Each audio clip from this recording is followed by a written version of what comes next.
So Eric just went to bounce Indy because she woke up. She might be hungry, but I'll just try to finish really quickly. So yeah, there was that moment when we were on the toilet basically, and I felt Indy's head. Where Darynée placed her hands, her palms on my knees, and we made eye contact. And I had told her that I was scared, I was crying, and then she was like, "You can do this." I can't remember exactly what she said, honestly, but I just know that whatever she said was exactly what I needed to hear. And she was like, "But I don't want you to have the baby on the toilet.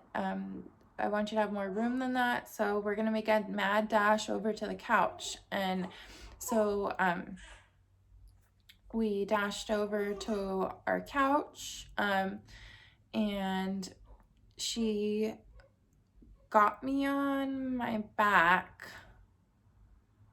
I think I was on my back. And she was like, "Oh, I just need to check you to make sure that it's okay that we start pushing." And she checked me, and that part was again uncomfortable. I was very uncomfortable and in a lot of pain every time that I was on my back. I don't know. I know I wouldn't have done well in the hospital because, like, to me, laying down on my back was like the worst during labor. So I couldn't have done that. So yeah, but she had to check me to make sure that I was complete. So she checked and I was complete, good to go, ready to push. She also said that Indigo's bag was completely intact still, so that was that. And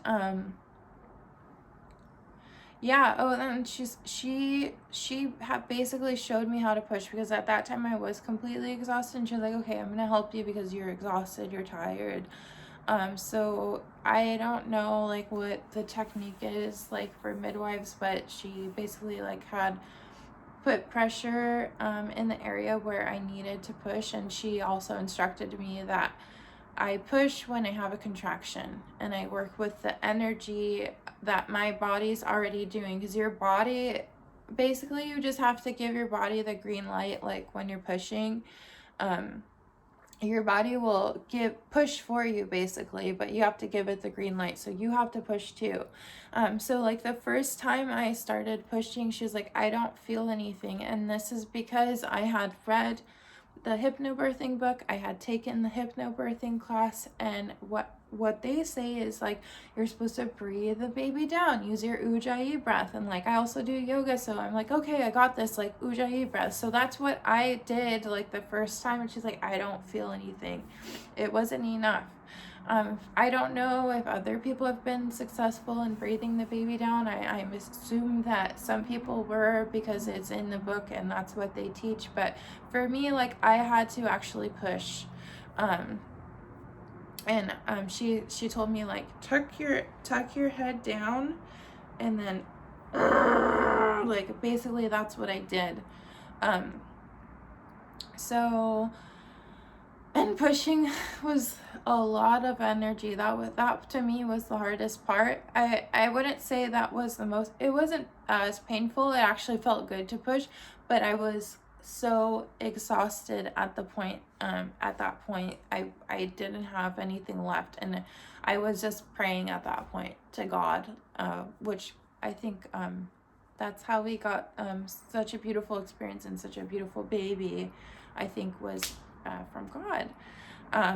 But yeah, I tucked in my neck and I was like, I was just pushing, and Darynée had applied pressure where I was supposed to push, and also while I was pushing, she was stretching me out so that I wouldn't tear. So we were pushing for a while, about a little over an hour that I was pushing. And Indy was going back and forth kind of crowning, which babies are supposed to do that.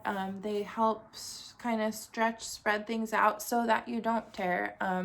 And I know some people, like, they'll just kind of push because they want to get it through, but I didn't have the energy for that at that point. So like I was taking my breaks like in between contractions. I waited till like I felt the urge again. And you just know, like you will know when it's time to push. Like it's your body just tells you that it's time to push. So that happened. I quickly wanted to, I'll just tell at the end. So this whole time, like I had the playlist. It's called Indigo Sun, and I had this playlist playing. There were like 5 songs that I really wanted to play, like when she was born. When we got close towards the end, Indigo's head was like sticking like half. First what happened is that this is the beginning of when I first started pushing. I was like, I felt stuck. I was like, I'm stuck. And she was like, no, like the sack's coming out, like the bag that the baby lives in, it was coming out, and it like popped in Darynée's face, like it just exploded. But she was almost born in the sack, but yeah, like just like popped in Darynée's face.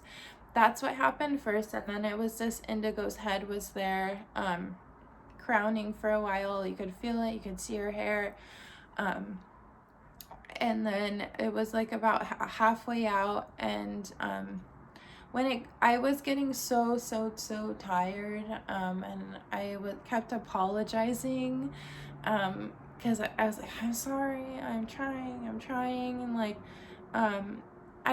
I didn't really get angry. Like I know some people like get super angry, like when they are in labor, you know, you see a different side of somebody.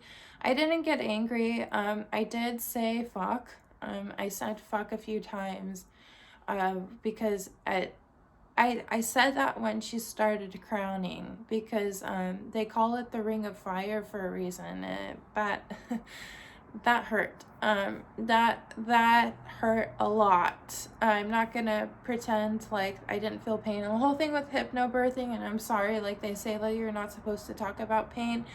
I think that and I was trying to do that, but honestly, like I'm not gonna lie and say like there was no pain. Like there was pain, but there was pain with a purpose, and it came in waves, and to me that wasn't a bad thing. And I think that the avoidance of pain is probably what delayed labor for me. And I had to accept the fact that I was going to experience pain, and I was going to experience discomfort in order for labor to start, and in order for things to progress, and in order for me to give birth. Because like, yeah, yes, it hurt.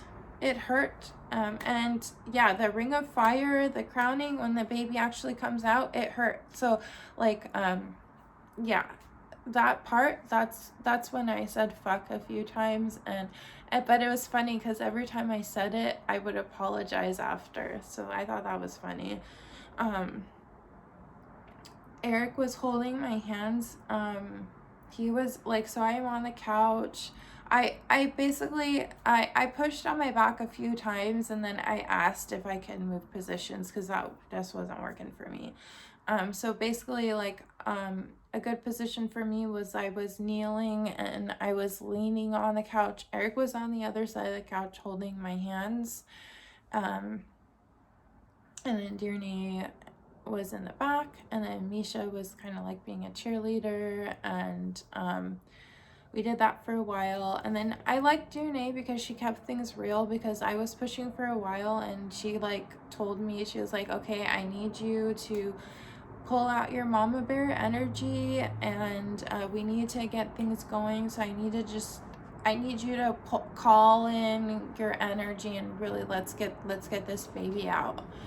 And I need people to keep it real with me, and I'm glad that she told me that. So I called it in. And yeah, so what I was saying about the playlist is that, yeah, there's 5 songs on there, and I didn't have it in a particular order, and I didn't ask anybody to change it. The playlist was on shuffle. There are 5 songs that I really wanted to play. I don't know if it was 5 songs. There were a few songs in particular that I really wanted to play, like when she was born. There's a Frank Ocean, Godspeed.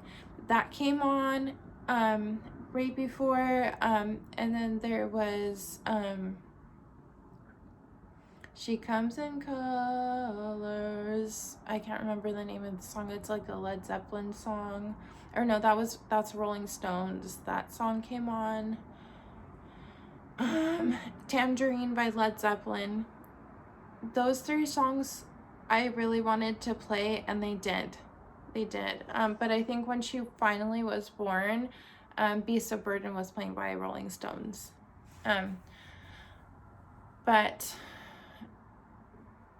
yeah, sorry, I got sidetracked.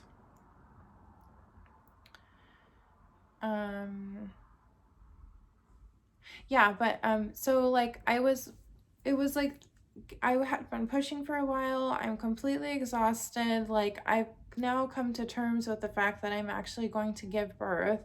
And her head was sticking halfway out. And so, like, for me, the motivation was Darynée and Eric saw, Darynée, Eric, and Meisha, they're all like, oh, her head, like, you can turn around, you can see her, she's sticking her head out, and you could see her hair. Like, I was able to physically see her because Eric saw her, and like I saw Eric's look on his face, like seeing Indy, and like I think me seeing her halfway out, like I was like, all right, like, let's do this, like, let's go, like. And so I just gave, like, I ripped off that final push, and that whole time I think my grunting was pretty low. It wasn't very loud, but that last one, like, I was like, it was like super loud. This is at 9 o'clock in the morning, and mind you, like, we live in a condo.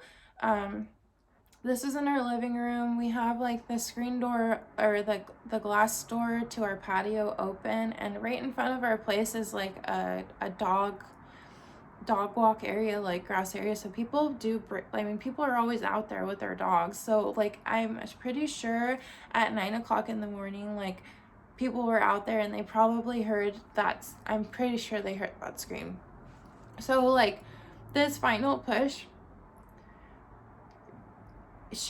her whole body came out, and as I'm still grunting, like, like, and then she came out, and she was like, like, I don't know, whatever pain I had felt was instantly gone. I just turned around. Darynée had wiped her off super fast, and I just grabbed her, like, it was just instinctual. I just grabbed her, and I was like, then we met, and it was all good. So that was that. I'm just gonna talk about the birthing story for now, because I know that this is already a really long video, and but there is more that I'd like to share. I wanted to mention some things that got me through. So here comes Eric and Indigo. One of the things, like, I was still in denial for most of labor. Even after Darynée told me I was 7 centimeters dilated, I was in denial.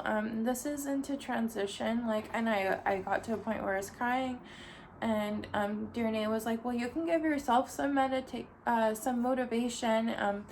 Why don't you feel yourself, or not feel myself, but why don't you check yourself? So I stuck my finger in, and like, literally to here, so I need to paint my nails, but literally up to here, that's how far I stuck my finger in, and I felt the top of her head.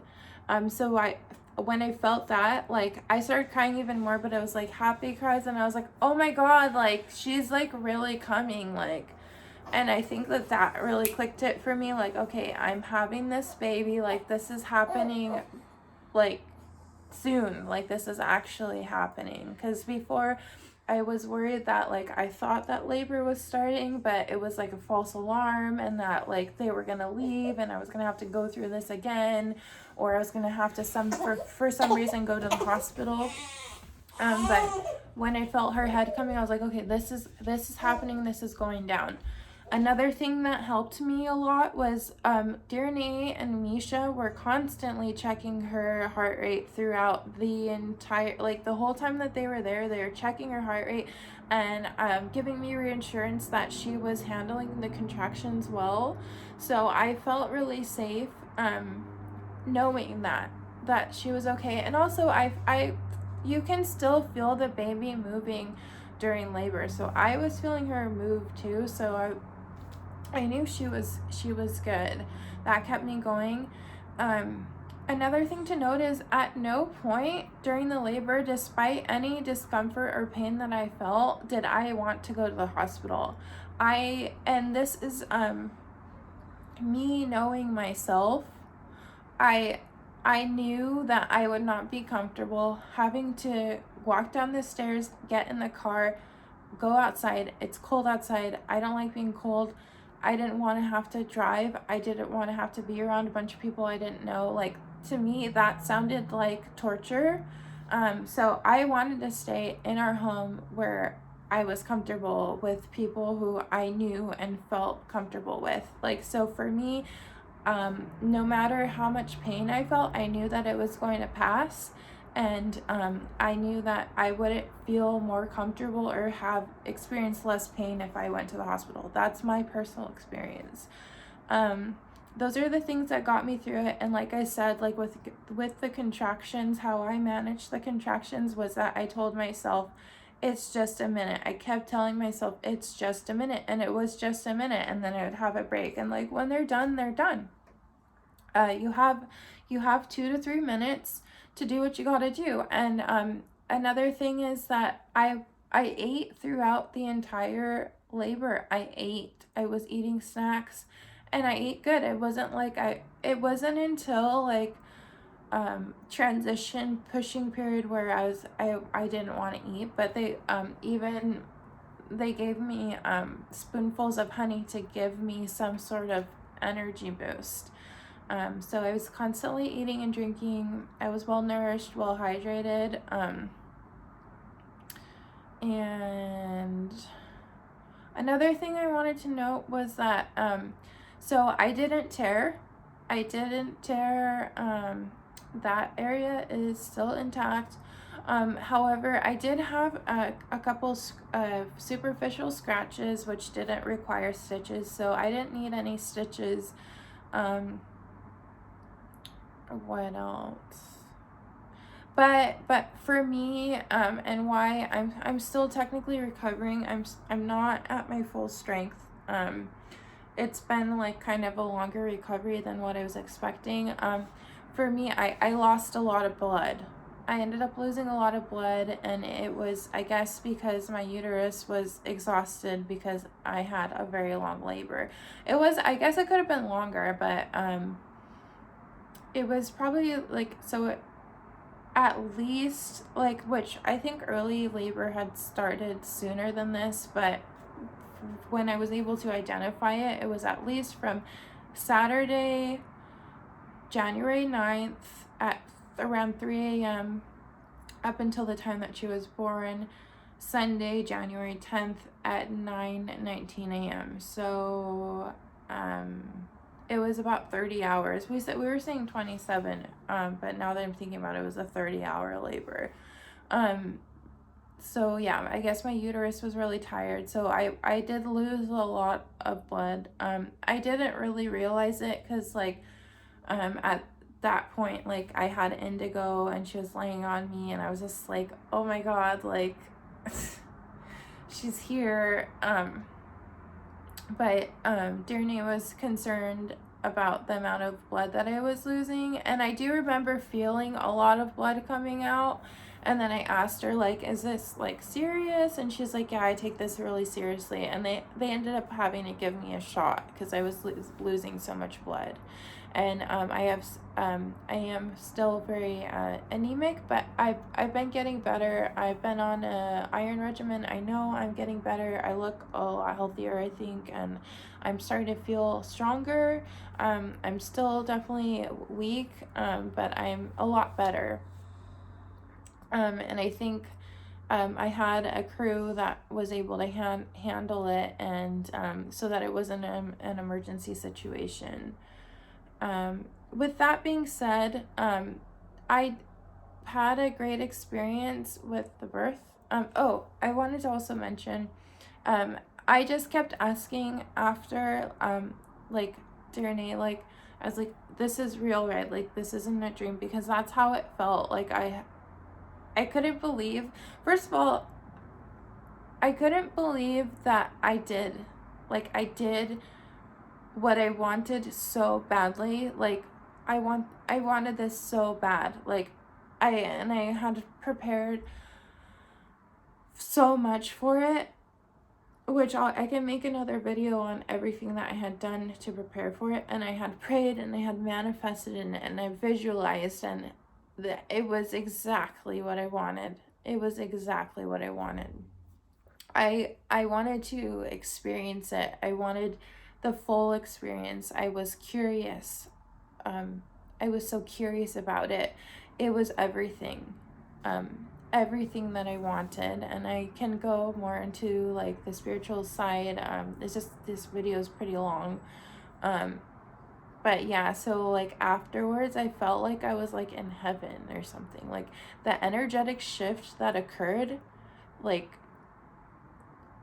was so significant, and it's still in our home. Like, it's such a, birth is such a powerful thing.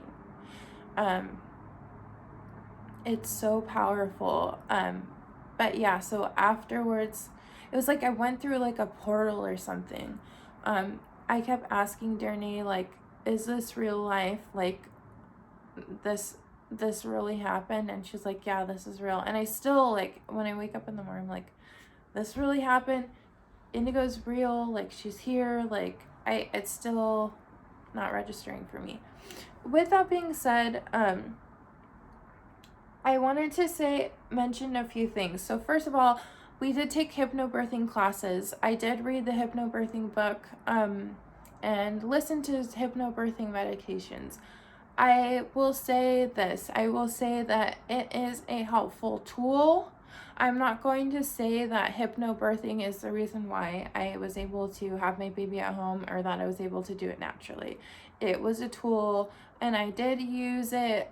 I used certain things from what I learned, and I think that taking the classes and reading the book really gave me confidence in my ability to give birth. So I think the classes were extremely helpful. I recommend taking the classes, but take everything with a grain of salt and adjust to your inner truth and your inner knowing, because like I said, like, there were a few things where, like, in my experience, it didn't work. Like, so for me, breathing the baby down didn't work. You're not supposed to talk about pain, and you're supposed to call contractions waves. And like, if you don't tell your midwife, or like your support team, or whoever, like your partner, if you don't tell them that you're experiencing pain, then they're not going to know how to support you. That's number one. And they're not going to know how far along you are unless they check you. So those are things that I think are really important to communicate, and not try to like call it something else, because unless they're familiar with hypnobirthing, or like they know that that's like your plan, like, but it just in my experience, I feel like it just makes communication a lot harder. Just like, call it what it is. It hurts. Like, if you're experiencing pain, don't be afraid to say that you're experiencing pain. And then the contractions, like, you know, when you're deep into labor and you're feeling these things, like, you're not gonna be thinking like, oh wait, no, waves, like, I'm having a wave. Like, you can think of it in your brain, which I thought of it in my brain, like, yeah, it's true, like, contractions come in waves, and I was thinking that in my brain, but like, I'm not gonna make myself call them waves. Like, there is a fucking contraction, like that. So that was my and then, like I said, like, the pushing, couldn't breathe her down. Like, I had to actually push. There were a few other things that I had a different experience with, but overall I think hypnobirthing is super helpful. The classes were really helpful. I think they were really helpful for Eric as well, and I had a great experience with that. There other tools, Reiki, my own personal meditation, and all the preparation that I did before, which I can do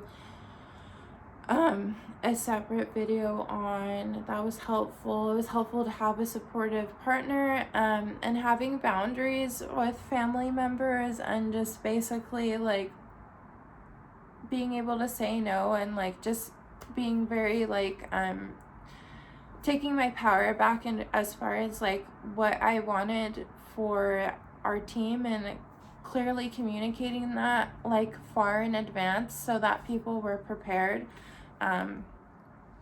for when the time came, that it was just gonna be like on my terms as far as who was there.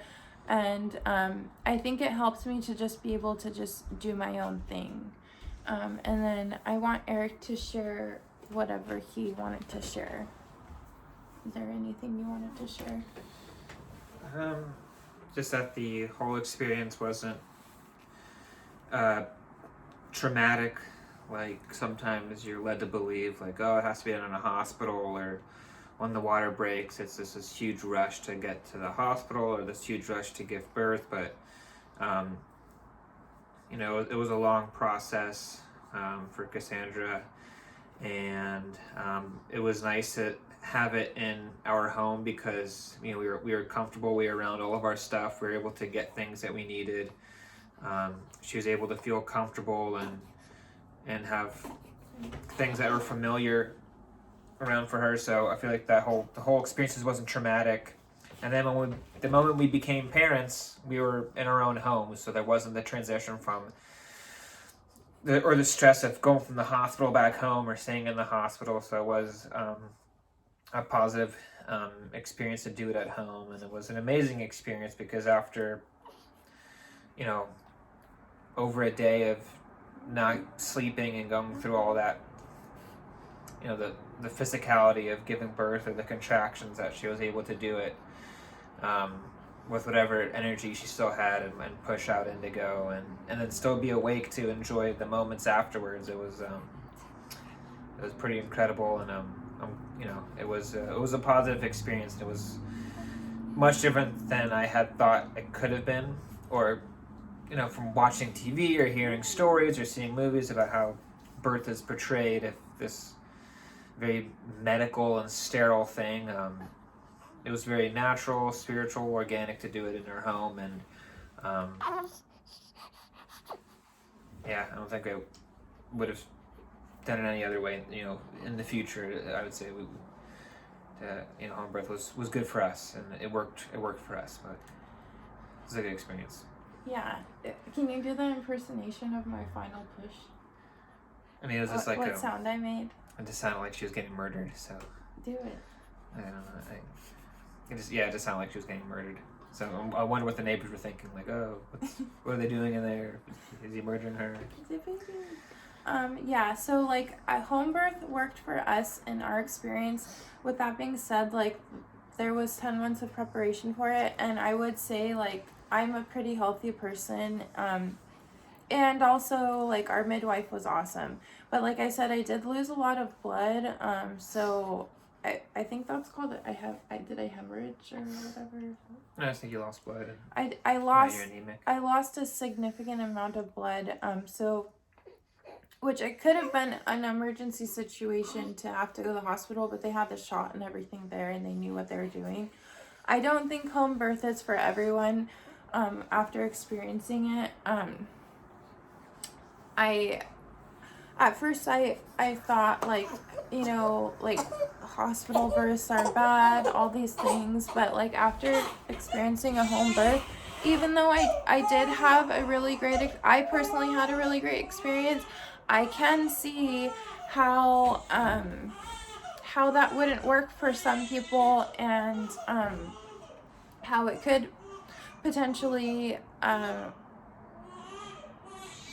if you don't have the right team, if you don't have the right midwife, and if you're not prepared, that it could be a situation where it would have been safer to do it in the hospital. So I respect all births, and it just ultimately comes down to like you trusting yourself and going with your gut. If you feel safer and more comfortable and confident being at a hospital with like a hospital team, or with your doctor or whatever, then I would say do it at the hospital. I would say just do it wherever you're most comfortable and with the team that you feel the safest with.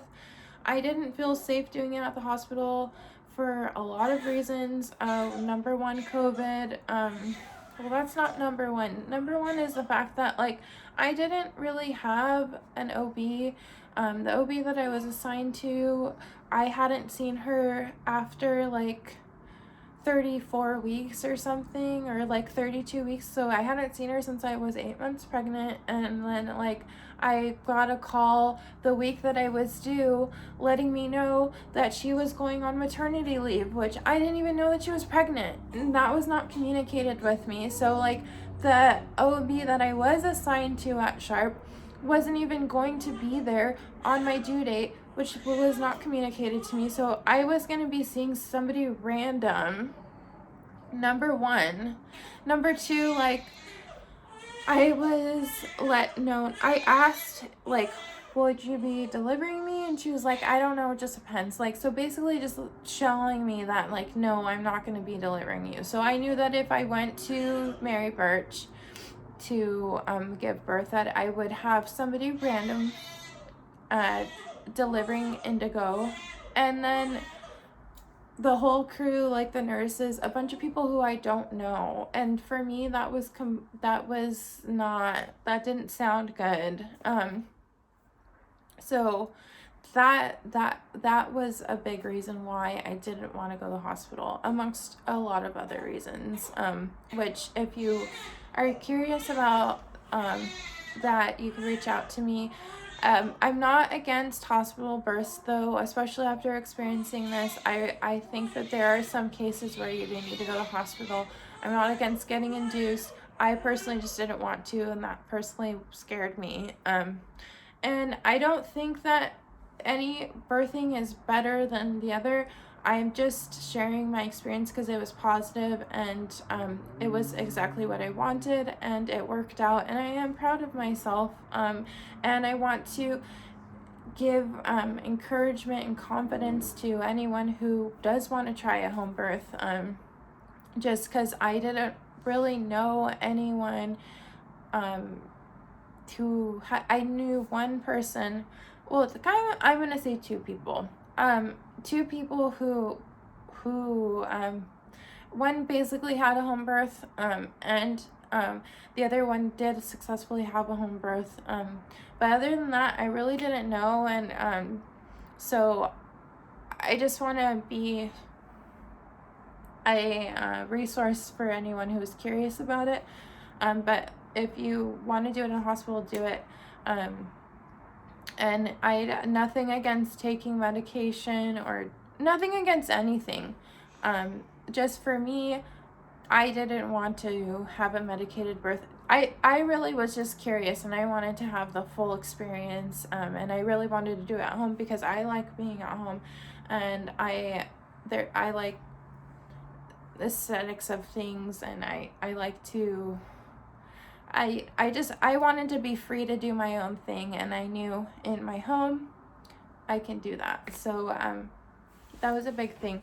I'm gonna end this video because it's getting really long, but I am happy to answer any questions that anybody has, and I do plan to have some follow-up videos about like the preparation that I did, and then also follow up about as far as like postpartum, and then I also want to do a follow-up about how Indigo's doing and how I think that being born at home has impacted her personally. But this video is long, and I'm pretty sure Indigo's hungry, so thanks for watching, and just feel free to reach out if you have any questions.